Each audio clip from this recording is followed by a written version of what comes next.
Okay guys, I have a kind of a common problem with glue guns. I don't know if you ever used one, but this is a Dewalt one.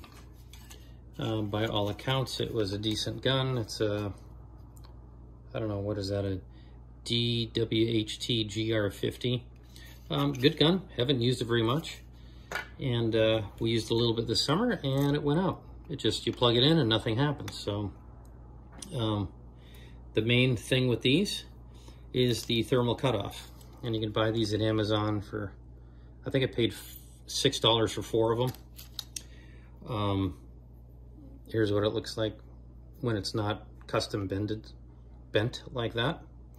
But I went ahead and bent one up just like it, and I'm going to replace it. It's very simple. It's just soldered in. You can see when you pull that shielding back, it's soldered right there and right there. So I'm just going to solder those two things on and then put it back together and see if this sucker works. So give me a minute, I'll get things set up. I'm going to cut those off, I think. Well, maybe I'll heat them and then pull them away. I'll see how it goes. Now, one of the things, the first thing I did in order to check that, you know, because there really isn't that much to this thing. I mean, you've got the heating element and you've got that thermal cutoff, right?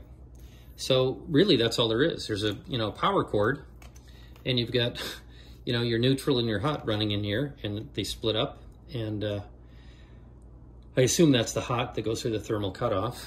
And then, you know, the other one just goes direct, the neutral, and that makes the heat. So these things have a liquid inside them, and when they overheat, they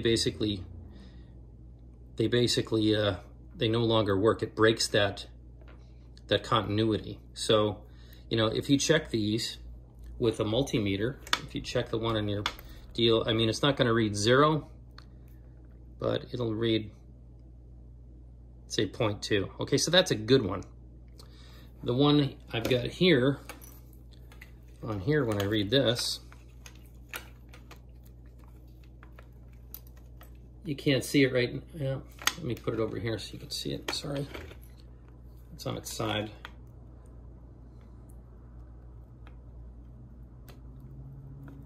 See if I can get it.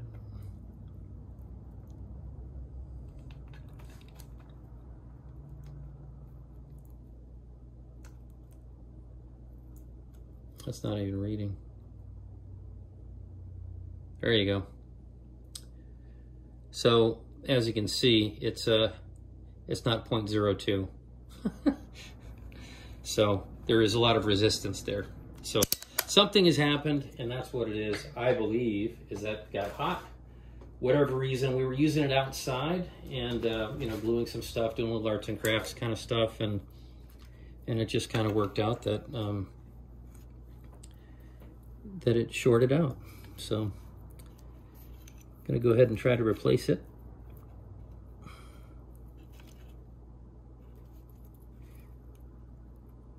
Put a little heat to this. Probably gonna burn my fingers. Let me grab it with something here.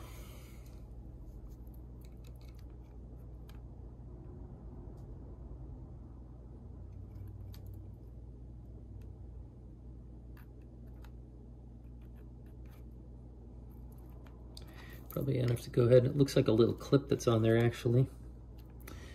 The good old folks at Dewalt.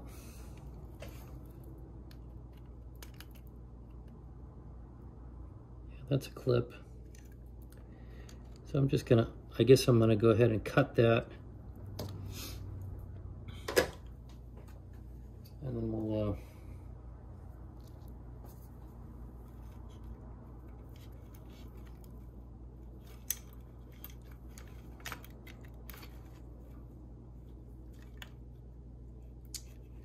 yeah, some kind of a clip.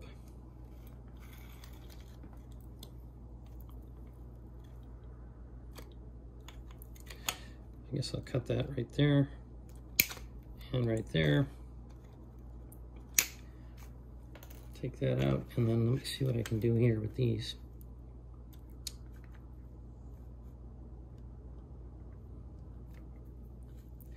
Looks like it's a clip with some solder on it. Sorry I keep moving out of the camera here. I'm kind of working at a weird angle.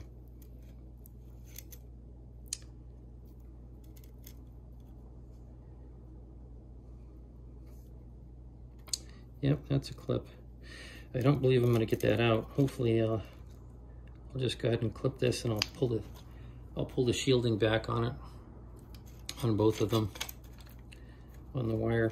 This has like a rubbery coating on it. This one right here. So let's. Sorry, I didn't mean to hit the camera there.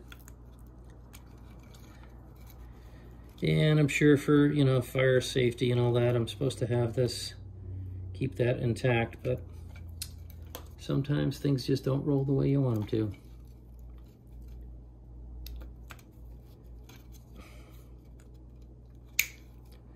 All right, so let me go get, I've got to go get a couple tools, and we'll strip the wire back, and then I'll just solder these up real quick. Okay, so I've got this thermal cutoff isolated here with these pinchers here. My dog's eating an ice cube in the background, so that's super helpful. Good job, Scoob. Anyways, I'm going to put a little solder on here and hopefully make this thing all wondrous and awesome.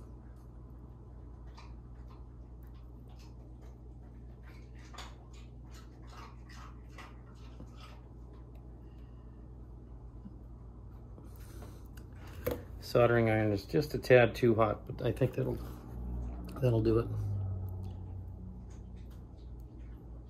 I don't know why it's staying away from that.